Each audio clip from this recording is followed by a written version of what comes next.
coming up? Like you said before, this is a very well organized universe. There are no coincidences. There's no randomness, according to Kabbalah. So then also on individual level, you can see, this is just unfolding in the way that it's supposed to be. If I remember how I came here, or even sometimes they say, why I chose as a soul to incarnate in this body with these people and blah, blah, blah, then I can make out like a tapestry, the little fine threads in it, all the strands, and see this this pattern in my life. Okay. And that's also the point of departure from, okay, what do I need to do next? Hello, Synchronauts, and welcome to another Elysian Roundtable. I'm very happy to see you. My name is Aida, and here I am with Mike Bais from the Netherlands. How are you, dear Mike? Welcome. Very well. Good to be here again with you. Yes, so we're a bit late in the month, but it doesn't matter. Here we are. We had some stuff to take care, so we couldn't coincide, but now here we are. And I'm very happy to have you here because we're continuing our conversations about your books, A Kabbalistic View on Science, Volume 1. And now also we have Part 2, which you can find in Amazon, Barnes & Noble, and directly with you, Mike, right? If people want to have a special copy, maybe with a little autograph, yes? Yeah. So we're basing these conversations on your books, but also we're going to be talking about many other things. I don't know if you can tell us, you're working on 2 books right now, right? You're writing 2 books. Can you tell us a little bit about it? Well, my plan was originally last year to, and that work is already in progress, to write another Kabbalah book on the topic of the round table. So that's the quest for the Holy Grail, etc. But somewhere during last year, I was invited or asked by Watkins Books in London. That's a publisher for the people who do not know, and a bookstore in the heart of London, to write a book for them. And that's more like an introduction book on Kabbalah, or something like the ultimate guide to Kabbalah. That sounds very pretentious maybe and promising. That's not going to be the final title though, but that will be the content. So that will be my main work from now on with writing. So that's really good because, well, for example, I am a beginner in Kabbalah, so maybe that book will be a little bit more suited for people like me who are beginning. But still, I think that your books that you already have out and you have printed, they are really, really amazing. And they have a lot of information that are prompting certain questions from me. And that's the reason why we began this roundtable meeting. But also we will be talking later on about the myths of the round table and many, many other things that are related to Kabbalah and to that as well.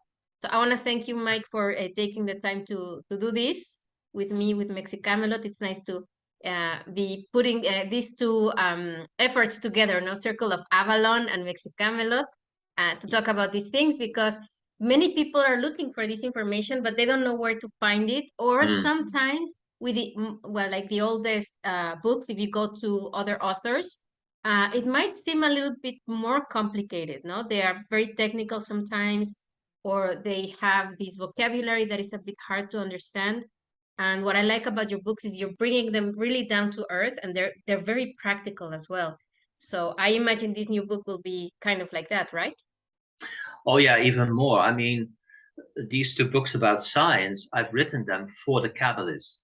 So it is a very specific book for people who have already some knowledge about Kabbalah. So it's not really for the beginner, although anybody can, of course, try to dig into it. But this new book will be much more for any student of Kabbalah. And it will also be very practical. So I'm going to implement there some exercises and meditations that anyone can do. Good. That's what I like about these books, because you have many different meditations that you can do, and some of them are very short, very concise, and you can just get into it.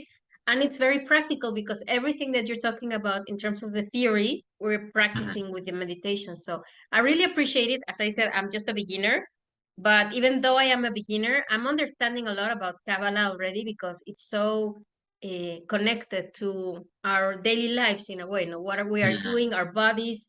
Something that really surprised me, and I'm because I'm just thinking about the image you have behind you of the tree of life with the Right. Adam Kadmon behind you. Yeah. How in many spiritual traditions they tell us, no, forget about the body. No, the body is bad. Don't connect with the body. You have to be spiritual and you have to. And here you are telling us quite the opposite. We have to connect with our bodies, with ourselves, with our organs. Mhm. And I Very nice. think that it's really interesting to see that we have kind of a map, no, through the tree of life, a map of creation, but also our own body. So I don't know if Mhm. we can begin this conversation today about it because I have another question, but let's Yeah. begin for the beginners, like kind of like me. If you could explain to people who are listening to us right now, like in Mm. just a very easy way to understand what is a tree of life in terms of what does a tree of life represent? Because my question has to do Yeah. with that. So we have to I understand it. understand what you. Yeah. I understand completely where you want to go.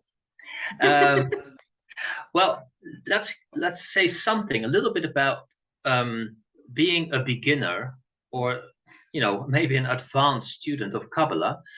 This doesn't only depend on sheer knowledge or factual knowledge of the tree of life. Any person who starts with Kabbalah and immediately integrates and implements it in its own life is already a Kabbalist. Is not per se a beginner. The one whom, from this mystical tradition immediately starts to experience directly through the teachings. Although he or she may even have a little, like a fragment of the whole teaching, Oh, is okay. already on the path. And then there are no beginners or, advanced students, so to speak. Oh, Um, okay. Nice Not to know all that. people may agree with me, but they say a student of Kabbalah is someone who studies it, every week, and that's it. But a Mm, Kabbalist is someone who not only studies it but integrates it, and it becomes a way of living. So the tree truly becomes a tree of life, okay. and that can be anybody. Somebody who has only studied for a week, or maybe 40 years. Okay. So that's what I wanted to emphasize for a moment. Maybe not That's completely unimportant. So now your question about the body. Um, well, it's a very fine question, and we can talk about it probably the rest of the whole session. Well, in the tree, I'm just going to move the camera a little bit here. okay. In the tree, it will be the lowest of Sephiroth here, just which is Mm-hmm. called Malchut. But that is the emanation or the Sephira of the physical world and the four elements and the five senses. That is more or less the final outpouring of the divine within the act of creation. Mm. Now, all classical texts in Kabbalah say the same thing. If this tenth and final emanation is not included in creation, then there is no creation. There is Of course. no um, uh, conclusion of the divine will. So this is something that is wished for and willed by the divine will. And not just something that happened long time ago, but it is willed because we are here. Mm-hmm. Physical Exactly. existence is here because it is willed. Yeah. Or in more poetical terms, we could say because it is loved. We are embraced by God, and that's why we are here.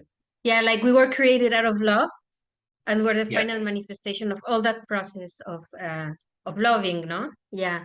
exactly. Yeah, because everything is part of creation's will and unfoldment from moment to moment.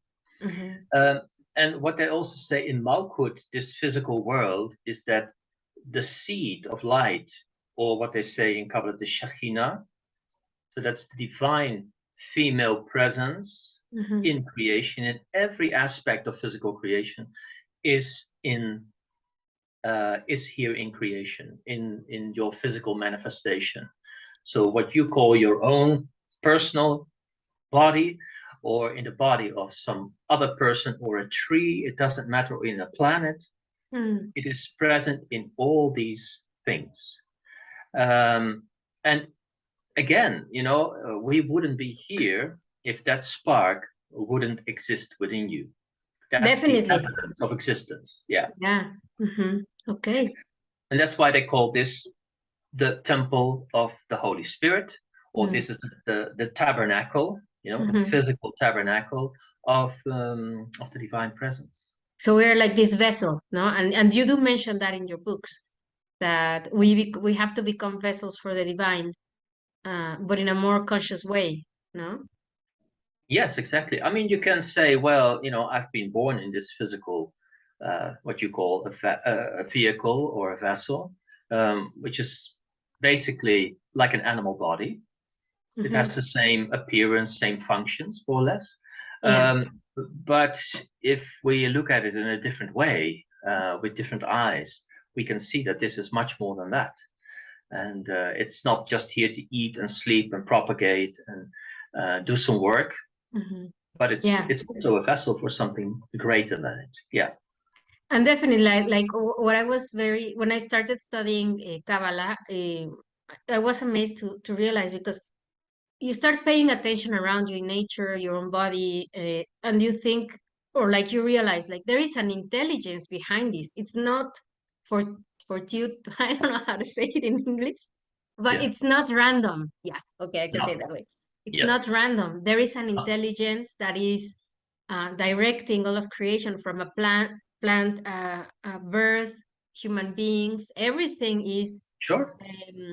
like divinely orchestrated in terms of its creation, Yeah. and that's what I want to talk about today, because the tree of life is representing our bodies, no, in a way, but also like how everything in creation has been coming forth, as you say, as you mentioned in your books, from the absolute, which is the most like the lightest part of it, or like the most subtle part, until the densest part, no, the malkut of malkut. Yeah. So and here comes my question. It is, how can we use the knowledge of Jacob's ladder and the tree of life to better understand our place in creation? But I want to talk about it not only like as human beings, like the body, but also like each person, because we are individually made. It's not like we are not random either. And we all have Yeah. different places in the tree. We are not all in the same place. So I want to Yeah. talk about these two aspects. One would be like the physicality, but the other like our spirits or our souls. Like, how do we find our place? How can we better understand our place in creation according to the tree of life and Jacob's ladder? Right. Yeah. Very interesting question. If you look on the tree of life here on the diagram, you have three pillars, one left, one right, and you have a middle pillar. The middle pillar, you can say that's the pillar of consciousness and evolution. So we are going up the tree, as it were, in our Kabbalistic work, and there are different stages or levels there. Sometimes we call them worlds, or sometimes we call them the different Sephirot. And each of those levels, they also contain the idea of purpose and destiny. So if we are living a very comfortable physical life at the mineral level, and we could just see that as our final destiny, that's just the way life goes. We go with nature, with the cycles, and that's it. We don't need any more than that, and that's the purpose of living. And I think in every age throughout history until this current day, there are people who live a life like that, and it's all perfectly fine and okay, and they are satisfied. And so in successive stages up the tree, and this is said by me without any judgment about it, it's nothing better. Not one level is better than the other. But purpose comes throughout these stages also with the dawning of consciousness. So as we rise out of certain levels of natural functioning, so living in accord with the physical body, with nature, with the plant kingdom, we start to become more and more aware of ourselves. And that would be eventually the Tiferet here. Okay. That's a waking up at that level of your individuality in this all. And then we also wake up to an idea of an individual fate, not just the fate that we have in accordance with the rest of humanity or with nature, but what is it that I came to do on this planet? And from there, the Kabbalist starts to investigate almost. Why do I have this body? Why am I a male or a female? Why does it look like this, for example? Yeah. Why did I incarnate in this specific culture with these parents, this family? And then, like you said before, this is a very well organized universe. There are no coincidences.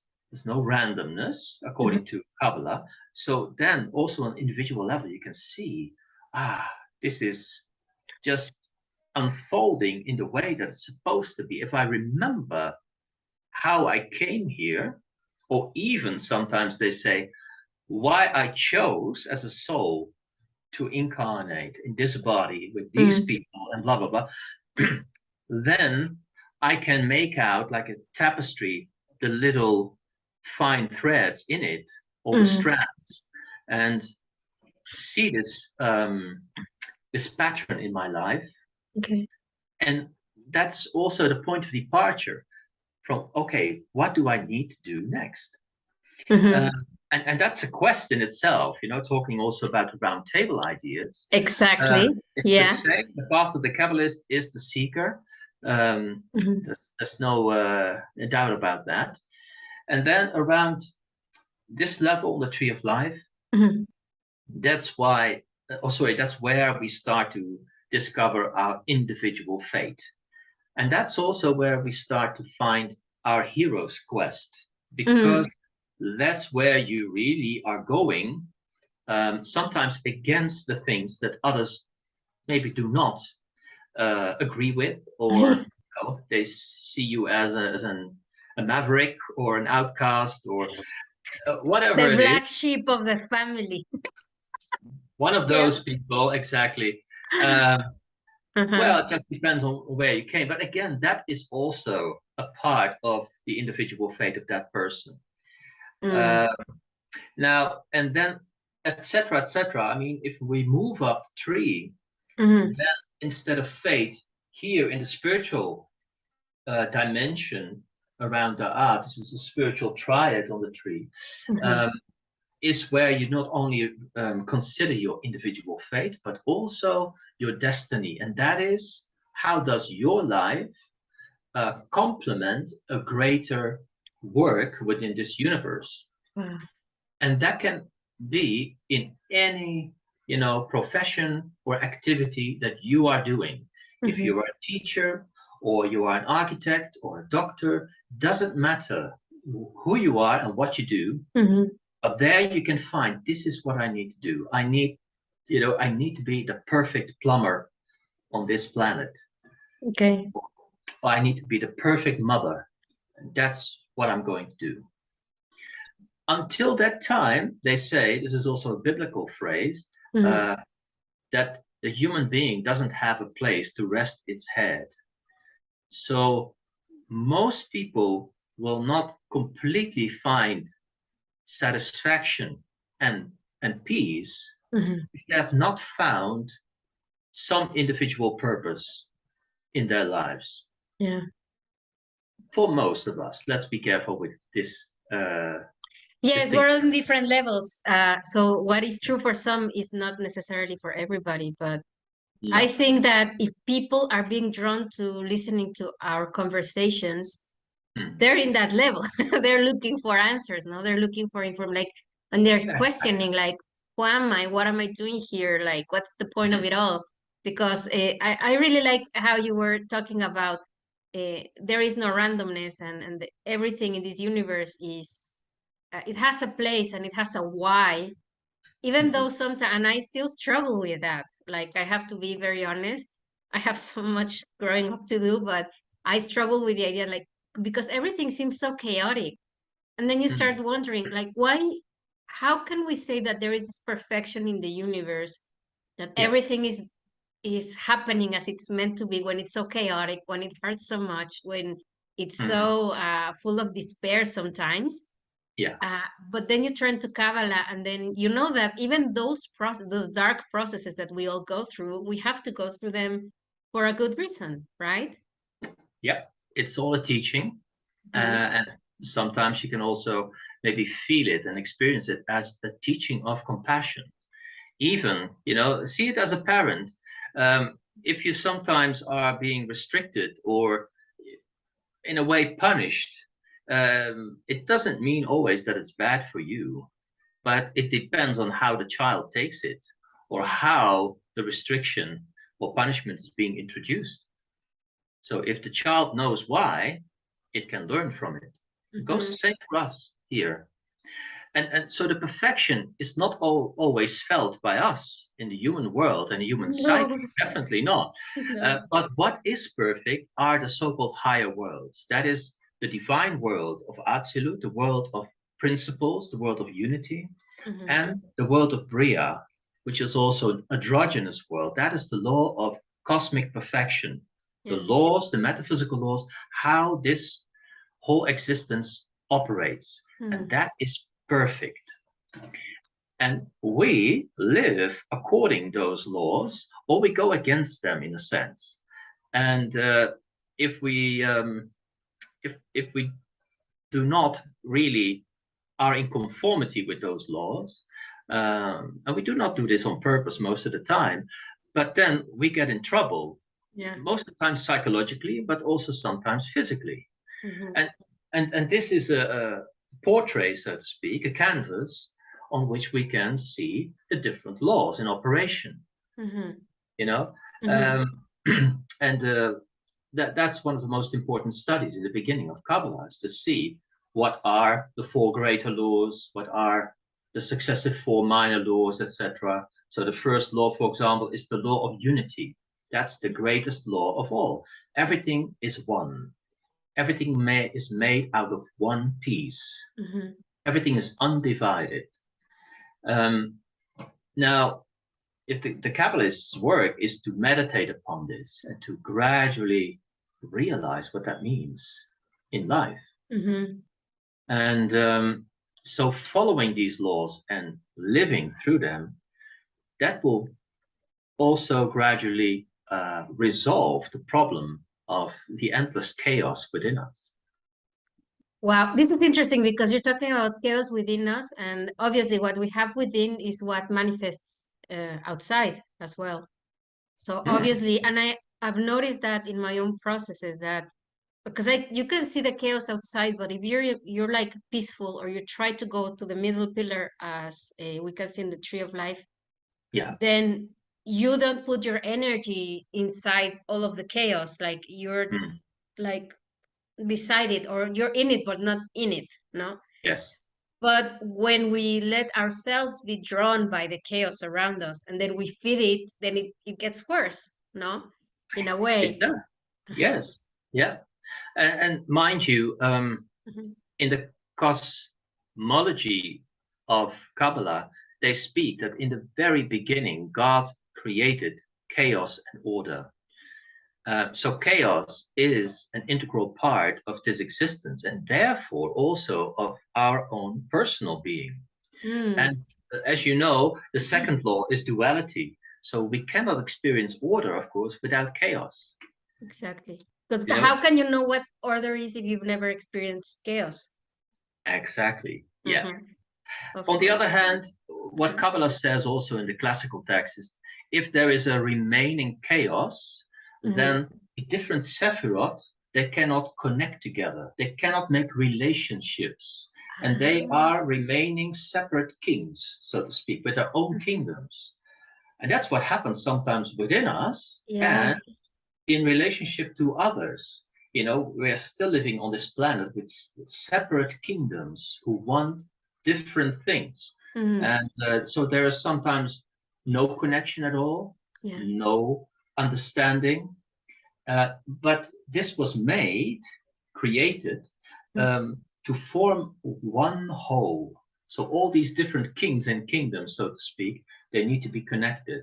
So chaos is good at the first stage of creation, but then everything has to be related. That's why the paths are so important in between the Sephiroth, because those are the vital connections to come to an integrated whole and to order and peace. Yeah, But this that is makes. an interplay that will go on forever and ever and ever. So it doesn't stop. So the Kabbalist is never done, so to speak. We will always be, stimulated, so to speak, or challenged by chaos. Yeah. Yes, definitely. And I just thought about something because I know I talk a lot about Dr. Joe Dispenza, but that's my first, first author that I saw that is talking about the importance of going within and finding that peace within you. And it just makes me think that, for example, for people who get sick, and I know it very well. I just had a flu. I'm coming out of the flu, and I realize now because of my studies with you and also with other authors such as Joe Dispenza or Greg Braden or Bruce Lipton, that they say that if you're incoherent, no, then you're gonna have chaos. Like if your brain is not incoherent, like the two hemispheres, they're not incoherent one with the other, and then they're not incoherent with your heart, then everything is chaotic, and that's when diseases come about because you are not unified. And that happened to me. Something came within me in my psyche that moved something very strongly, and my defenses came down, and I got sick. But also, I think that illness is a way from our bodies to tell us, hey, you have to pay attention to your own spheres, to your own totality, to come back to this homeostasis. Is that the right word? Yeah, very good word. Like coming back to order in a way, or to calm, to peace. I mean, sometimes we do need that chaotic energy or the Gevoraic energy in the tree, as you can find it there. For example, because you have to grow new cells of skin, for example, so the old cell skin have to die, or the hair has to renew itself, or your nails have to grow, and the old ones you have to cut them. Like it had to be a renovation process, and in order to have renovation, we need that energy of destruction or chaos so that new energy can come through. So I think that most of us, we lose sight of that, that both energies are necessary, but also if you don't have a coherent brain and heart, or your emotions are not coherent with what you're thinking and what you're doing, then we become chaotic, and then that gives a repercussion around us, no? Exactly. And just to point out one important thing, if you look at the side pillars, you just mentioned Gevura, and here has said, this is contraction, expansion, and these two principles are not like this is order and that's chaos. These are two working units. They complement each other. If they do not complement each other, and there's disbalance between these pillars there, then we may be in a state of chaos. It may last a minute, or shorter, or much longer. So the order is, when we have a tree like this, everything is in symmetry. In its place. Exactly. And exactly in a unified and symmetrical order, so that both partners are equal to each other. And then building up, like assimilation and breaking down dissimilation is in perfect balance. Okay. But if the pillars would be like this, then we get in a state of chaos. So our tree is not always like this inside. No, definitely not. You see? But if we recognize that sometimes this is happening psychologically, emotionally, energetically, physically, then that's the Kabbalist's work to say, first of all, I recognize this, but I am conscious of it. That's, of course, the first most important stage. And because of self-consciousness, there's a growing awareness of will, of free will to intervene and to restore the balance. Like you said, homeostasis. Yeah, and I think it's interesting because when you start seeing these things and then something happens to you like it was happening to me, this time instead of saying, okay, like I'm gonna let myself go with stress or whatever, no, that I'm not feeling well, what is gonna happen? I was like, no, in order to come back to balance, you have to like go to the center and just like shut up. No, just be quiet and be peaceful. And because sometimes we don't listen to our body, there is an intelligence in our bodies and we don't listen to it, and sometimes the body's asking you to like calm down, to relax. And as you're saying, and we've had this conversation many times before, this society or these times that we're living, they're very like she said, like, no, they're everything wants to be an expansion. You cannot be an eternal expansion. No. We need also to like have some quiet time, some moments of relaxation or just inactivity. And for many people, like I'm changing that program in my mind.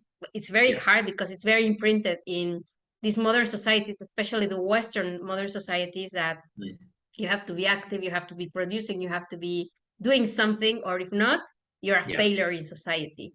So that's also what I've noticed, that we bring this chaos about, even illness, so that we can just like, okay, you can't be expanding all the time. You also have to have time of inactivity and relax and like this, no, as you were saying, no, like, and I find it interesting because now I understand these processes that I see in myself or others, and you bring it to the tree, and then you're like, this is happening. And as you say, you gain an awareness, like, am I out of balance? I have a disease because I'm not at ease.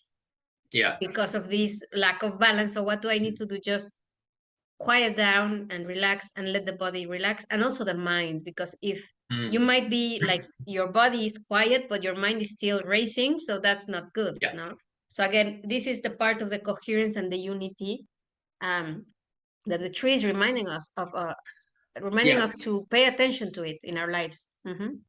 Very much.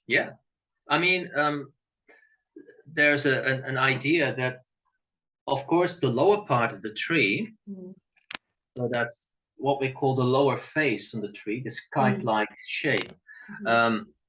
It's included in it is what we call the 3 levels of nature: mineral, vegetable, and animal level. These levels you have inside yourself, and they have, like you just said, an intelligence on their own, and they can manage a lot of things. Look at this planet, but also within your own body. Exactly. So you can live a very good life, and you can function very well within those levels, but it can only function on those levels. So psychologically, there's more to the human being than that. And that's what we call the soul level here at the triad of Tiferet and Gevura has said. So if one wakes up to that level, we can also aid our natural systems when they are out of balance. Because sometimes the natural system cannot do it itself. It can do a lot of stuff and recover from whatever it is, but sometimes more psychologically directed, we cannot. And then it's very important that we wake up to this part within ourselves. And not only for the lower part of our beingness, but also to open up this world or dimension of the Briatic world, the spiritual world, where we start to understand on what laws and structure this whole physical system is built upon, and the psychological system included. And that's what the Kabbalist is also interested in.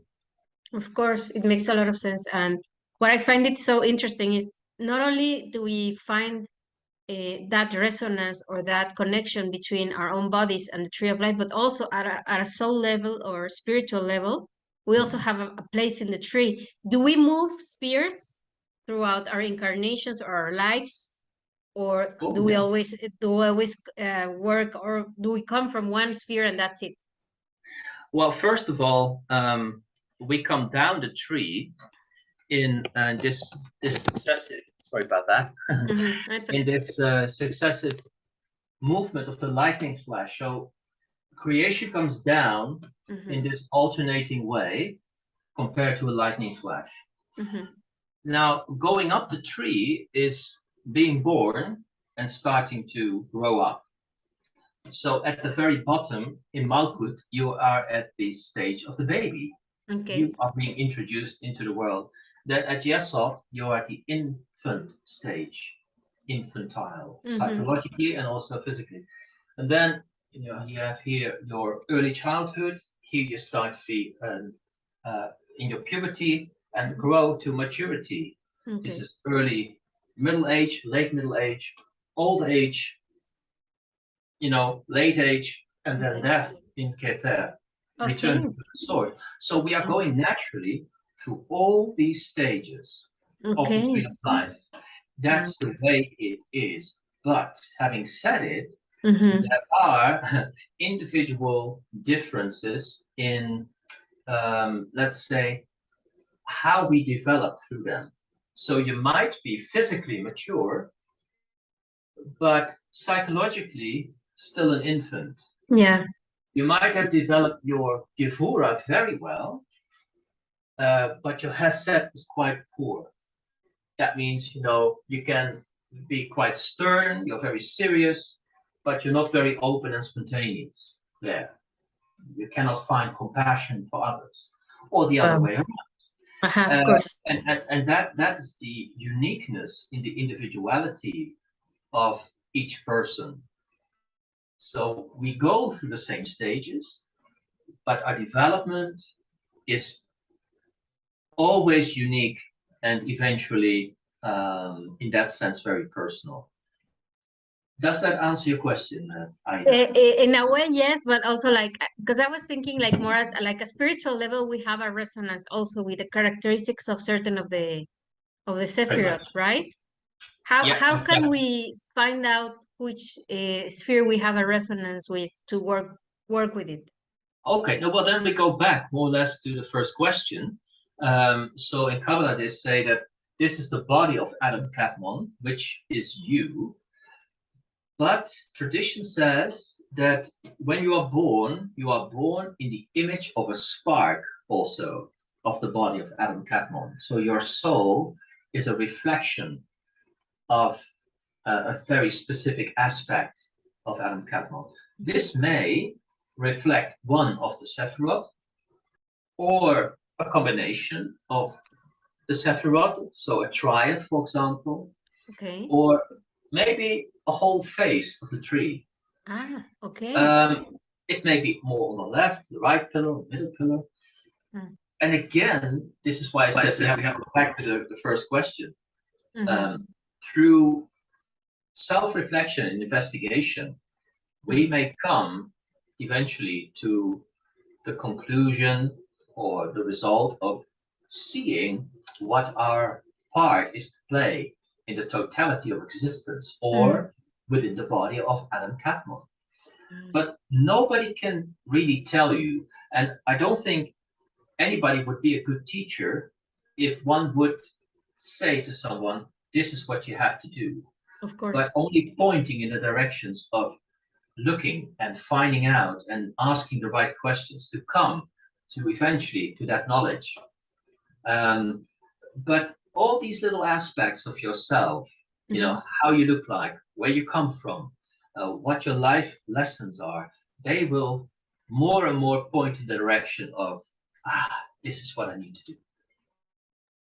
Yeah, I'm asking also this question because I was doing some work related to the Tolkien and the Galactic Mayan calendar, because the new year just began a few days ago.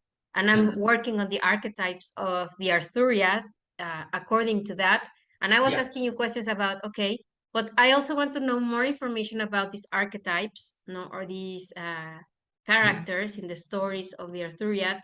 And you were telling me a while ago that each one of these characters, or one of these people, they have a specific signature, an energetic signature, so to speak, where you can say, okay, so for example, this character is resonating with this sphere, and this one with these other two. And that's why I wanted to ask this question, because I was thinking, okay, if that happens with archetypal energies, that also had to happen with us. And at some point later on, we're going to start introducing to the round table, actually, the myths of the Arthuriad. And I think it's interesting to see, that what these characters, and not only the mythology of the Arthuriad, but many other mythologies that we can find anywhere in the world, you can say, I find that I have these similar characteristics to a certain, I don't know, a hero or even a villain, because sometimes that can also happen, no? It's not only that it's gonna be good characters, but sometimes you're gonna have some qualities from one which could be considered like an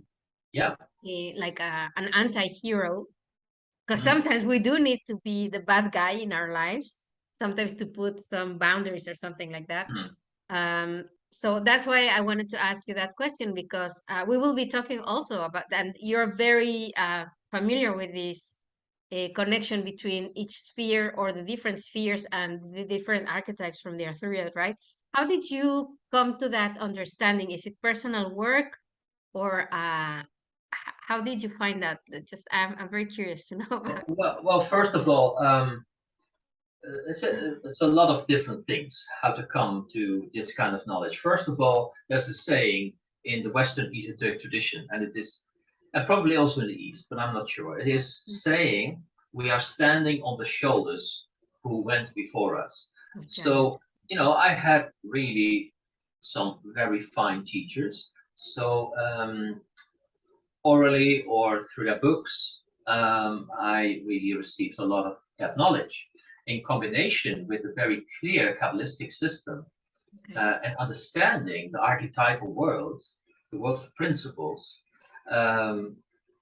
You can come to these conclusions. You can see them as definite stereotypes that you can recognize not only in myths, but you can see them just as personalities, and they represent certain of these archetypal qualities. And but so it's a matter of learning them, knowing metaphysics, and then start to work with them, not just as a piece of theory, but in practice. So meditate upon them, or if you do round table work, what we are talking about as well, what do they represent? How do they play a role in my life? So, like the inner teacher, the Magid in Kabbalah, that's the higher spiritual knowledge within you. That could be Merlin, but it can also be Morgana, for example. The Merlin can be like the prophet, the visionary, the male aspect, while Morgana, in that relationship of inner teacher, can also be placed on Bina, the mother, as the prophetess, but also the sorceress there, the female aspect. Now, of course, King Arthur could be very simply put in Tiferet as an archetype of king, and there's still, I noticed, a lot of misunderstanding that these are archetypes, and these are spiritual, psychological essences. Wow. They apply to every gender. So you, Aida, can of course be a king in that sense. Physically, but psychologically, spiritually, you can answer to the qualities of what it means to be a king. Like Queen Guinevere is the archetype of Malchut. And that's, again, she represents certain archetypal, psychological, spiritual essences. and they communicate to us. What do they mean? Well, the myth explained it to us through the story. Yeah. You have to take it as a metaphor and in their analogy, and not only read it as just a bedtime story, of course, and like a piece of prose. And we are missing the message, so to speak. Yeah, I think that it's very interesting to see that. I hadn't thought about it that way, but you're right. No, it goes beyond that because it's true. We all have feminine and masculine qualities. It doesn't matter if you're incarnated as a male or a female or if whatever you identify as, because now with the new generation, there is this whole new like it's a like I have a hard time still understanding a bit. I'm very respectful, but I'm because I'm old school, no, and like I have a different kind of education. So all of these, like I'm like, wow, like it's amazing. I find it really amazing. But it gives us that flexibility to understand that we are not forced to be just man or woman, because we have these feminine and masculine aspects, and you can work with that energy. As you say, no, if I can say, okay, I want to work with the archetype, well, not archetype. You can you repeat how you mentioned it? They are what? Not archetypes, but Well, no, the archetype, you can define it, so to speak, and you can say these are psycho-spiritual essences. I have to write that down because if not, I will forget. But Okay. psycho spiritual essence, like one, you can work with the psycho, With the sorry, psyche, yeah, with it. Well, with these essences, I'm just gonna say yeah, essences for now while yeah, I learn the term. yeah, So you can choose to work with the essence of, for example, I can say, okay, I want to work with Merlin or with Arthur, even though I'm a yeah, woman. Or if you're a man, you can say, okay, I want to work with Morgaine or the Lady of the Lake or Guinevere, yeah, and it the energy is available there for you to work with it, and you're not forced to yes. be inside a little box, no? So No, that's that's really very interesting. important. Yeah, it's very important what you just said, because Mhm. instead of, we may think, just be careful, that these archetypes are somewhere else. They are in the Briatic world, but they play a role in our lives, deep in the unconscious or even the subconscious levels of our being. You know, if we use, for example, the archetypes of the planets, also applicable to the tree of life, they Mhm. are always within you and me and everyone else. You have a Mars when you're angry, or when Uh-huh. the boundaries. You have a Jupiter, when you are compassionate and tolerant. Uh, you don't think about these things, but these energies or essences, they play out their own role Mhm. as you were raised and brought up, Mhm. and all the programs and conditions that you know and I know. Yeah. Now, through the archetypes, we start to recognize how these archetypes play a role in our own psyche. Yeah. And then we can remodel them in a harmonious, ordered way. And Wow. we can, see them where they are. And also sometimes, like you justly said, is we can see how they sometimes create chaos, havoc, disruption, Mhm. whatever it is. And then we have to do something about, or we can do something about Yeah. it. Wow. So, and that's very important from, let me just add this little thing, um, from the perspective of the psyche, Mm. because the psyche, which is being, as it were, moved by these archetypes, that's the ego at Yesod, it Mhm. cannot change anything about this. It's simply not made, that system, that mechanism, to change anything about the overwhelming power of the archetypes. Okay. So we need to operate from a level that is self-conscious of the archetypes, but can also be like a manager, a director of these different um, symbols and energies within us. So that's very important in the Kabbalistic work. Mhm. You Wow. understand what I mean? Yeah. Wow. This is very interesting. Well, I think that we have to put a pause in this conversation because now All right. we will have to continue with obviously like there is so much more to explore and there are many more questions. So if anybody listening to us right now, if you also have questions for Mike, you can put them here in the comments and then I can bring them to the table. But like this is so interesting, and we have so much more to explore. So I Yeah. don't know if you want to say something else just to close this conversation for today. Well, like you said, it's nice to include whoever is listening. And if somebody says, "Oh, I want to know more about these archetypes or something else about the tree, or in combination with the round table," then let us know, because then we can just anticipate upon it. So Yes, that would be wonderful. Yeah, definitely. I think that's the most important thing. Okay. Well, thank you so much, Mike, for this conversation. We will be back again. I don't know when, but at least once a month you will be hearing from us for now.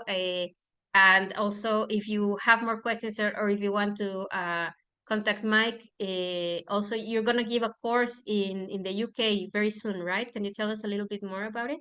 Yes, that's exactly the end of the month. It will be in Hawkwood College. You can find it on my Facebook page or on my website or on the website of Hawkwood College. And it's a course, a 2-day course, more or less, about Kabbalah and the Round Table. So what we are talking about here, a real balance, I would say, between theory and practice. So a lot of little exercises, little meditations to, even for a beginner, to know what the principles are on the tree of life. So it's a serious but also playful way of going about it. So in Hawkwood College, that's the 29th and the 30th of uh, August, the end of the month. Very good. And Yeah. also, if you have any other questions, you can contact Mike directly. I'm going to put in the description of the video all of the information so that you can Yeah. ask him. And I'm trying to convince him to teach us online, because you have your gatherings in Netherlands, no? The roundtable gatherings and your Kabbalah Yes. group. But because there are many people in the world who are interested in learning all of these things, so I'm trying to convince him. So come and leave some comments here to try to convince him with me to teach us internationally online. So probably you're considering it, right? Oh, definitely. It's not that I don't want to do it, but it's more a matter of finding the time, especially with this new a wonderful job of writing a book for Watkins. But it's not that I don't want to do it. I would love to do it. So I am definitely considering it still. Okay, very good, because yeah, it's Let really me know. interesting that now we have no borders thanks to technology, and I'm so thankful for that, because we can have these conversations thanks to that. Indeed. So thank Yeah. you so much, Mike, and thank you, Thank Synchronauts. you. So we'll see each other very soon, and we will continue these conversations about the mythology of the Round Table and Kabbalah and many other things that we will be thinking about. And also bring your questions in, please. Thank you so much, everybody. Bye. Thank you.